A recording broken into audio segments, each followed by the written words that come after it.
દેશ આઝાદ થયો ને તેથી લાલા લજપતરાય ને બાપુ અંગ્રેજ સરકારના શાસને એક લાકડી મારી અને લાલા લજપતરાય ને મારી નાખ્યા અને એના સબને શ્રદ્ધાંજલિ આપવા માટે રાખ્યા અને આ બધાને જાણ કરી કે જેને દર્શન કરવા હોય શ્રદ્ધાંજલિ આપવી હોય એ આવે.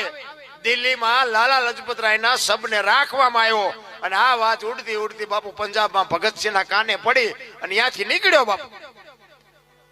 એ ભગતસિંહ ત્યાં આવે, આખી લાઈન છે, કોઈ હાર ચડાવે, કોઈ ફૂલ ચડાવે, કોઈ ગલાલ અબીલ ચડાવે, કોઈ સાલું ચડાવે.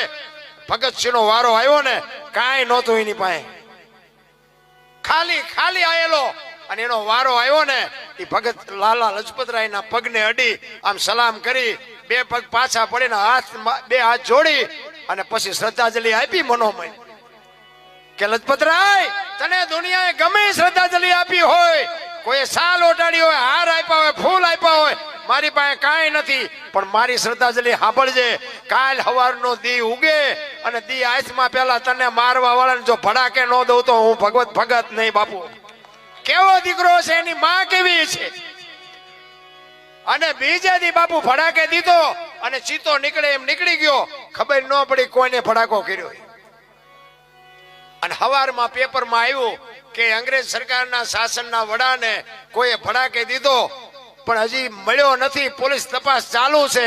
આ ભગતસિંહની માં રોટલા કરે, ભગતસિંહના બાપ સવારમાં ચા પીવા બેહે અને પેપર આમ પડેલું અને પેપર જોયું અને એમના ધર્મ પત્નીને કહે છે કે સાંભળ્યું કે હા કે આમાં એક અંગ્રેજ સરકારના શાસનના વડાને કોકે ભડાકે દીધો, મને એવું લાગે છે કે આમાં આપણો ભગત તો નહીં હોય ને.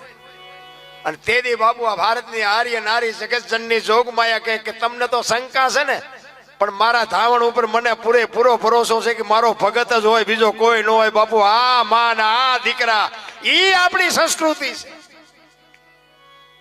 હવે અત્યારે તો તમને કહું શું આપણે વાતો કરી, આમ આપણું લોહી ઉકળે છે પણ કેવું કોને.